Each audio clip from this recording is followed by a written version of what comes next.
क्या लोग कहते हैं स्कार रिमूव हो जाता है, तो सच्चाई क्या है? Is it possible scar remove होता है? Scar removal is a wrong word to be taken. Scar removal कोई टर्म नहीं होती है। लिमिटेशंस ऑन एज कि अगर आप कम एज के हो तो जल्दी ट्रीटमेंट हो जाता है या ऐसा कुछ होता है मैम? तो हम बोल सकते हैं मैम कि 18 इयर्स के बाद या 18, 20, 22 that will be the That's right, age yeah. to do it. Hi everybody, आज हम आए हैं डॉक्टर जूही अग्रवाल से मिलने और उनसे कुछ बातें करेंगे। She is a plastic surgeon practicing in Delhi NCR. तो चलिए कुछ बातें करते हैं आज।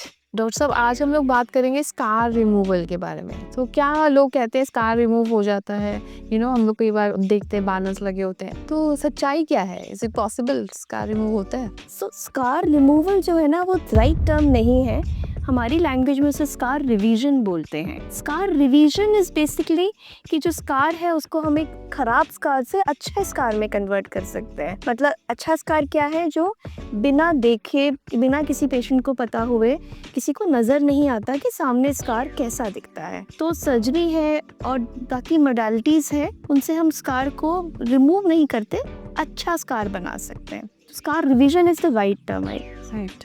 And one more thing like to know कि इज देयर एनी मतलब लिमिटेशंस ऑन एज कि अगर आप कम एज के हो तो जल्दी ट्रीटमेंट हो जाता है या ऐसा कुछ होता है मैम? सी स्कार रिवीजन में मल्टीपल टेक्निक्स यूज की जाती हैं। So it is we always advise that let the child, if बच्चा है, अगर बच्चे की बात करें तो, कि let the child grow in come at a mature age, because scar is a cosmetic problem. Mother may not like it, but बड़े होके maybe the son or the daughter, they like it, they don't want anything to be done. Why unnecessary subject a child into a cosmetic procedure to get a scar improvement? So all these procedure, क्योंकि car surgery भी cosmetic के अंदर ही आती है. So it is always advised कि बड़े हो जाने दो, मेच्योरिटी आने दो, सेल्फ डिसीजन मेकिंग पेशेंट खुद कर ले, कॉन्सेंट हो। एग्जैक्टली, तो वो बेटर हो, वो बेटर है डेफिनेटली। तो हम बोल सकते हैं मैम कि 18 इयर्स के बाद या 18, 20, 22 that will be the That's right, age yeah. to do it. Even जब स्मॉल छोटे छोटे बच्चे आते हैं जिनको चोट लग गई, गिर गए, कहीं फेस पे कट लगा, पेरेंट्स इतने एंग्शियस रहते हैं उसको देख के। एक होता है कि बिल्कुल सिंपल खरोच है, आप छोड़ दो ठीक हो जाएगा। एक है कि बहुत डीप वुंड है, बहुत सारा बड़ा कटा है, तो उसको डेफिनेटली रिपेयर करना है। But the question and the decision making comes in the border line cases, जहाँ उतना डीप भी नहीं है, छोटा सा कट है, नहीं भी सूचर्स लगाएंगे तो हीलिंग तो हो जाएगी, but that may lead a little towards scar. But because बच्चे हैं तो उनको हमें एनेस्थीसिया दे के करना पड़ता है। Okay. So giving an anesthesia only for a cosmetic this thing, then the decision falls into the parents, and I give them this thing कि if अगर scar बना भी तो आप बड़े होके भी रिवाइज करवा सकते हो if you are really scared about getting anesthesia. Although anesthesia is very safe, बच्चों की सब सर्जरीज anesthesia में ही होती है, but yes, that will require hospitalization, admission and all those things definitely. Process से लोग डर जाते। Exactly. तो इसीलिए वो डिसीजन मुझे लगता है अगर एडल्ट हो जो अपना खुद से डिसीजन कर सके तो बेटर है for the border line cases. What are the methods? मतलब सर्जिकल हमारे पास क्या ऑप्शंस है, नॉन सर्जिकल क्या ऑप्शंस है? तो सर्जिकल बहुत सारे ऑप्शंस है। एक सिंपल स्कार रिविजन की स्कार निकाल के उसको अच्छे से वापस से रिपेयर कर दिया। कई बार हम सर्जिकली स्कार की ओरिएंटेशन को चेंज करते हैं जिससे वो कम दिखता है, या कई बार स्कार चिपका होता है नीचे बोन पे या चीज़ों पे, उसके कारण डिप्रेस दिखता है, तो उस सब की फिलिंग वगैरह भी कर सकते हैं। तो ये सर्जरी ओपन सर्जरी हो जाती है। फिर कभी कभी फैट ग्राफ्टिंग भी सक्सेसफुल होती है, micro needling, derma abrasion, all these are surgical procedures and others can be laser and non surgical methods. So हमेशा स्कार रिविजन एक चीज़ नहीं होती, there always a mix and match of many things. कई बार उसमें इंट्रालेजनल स्टेरॉइड लगाना पड़ता है to improve the texture, then go for laser, maybe then need a surgical. तो ट्रीटमेंट थोड़ा लंबा होता है, पेशेंस रखना होता है, मल्टी मोडालिटी यूजफुल होती है।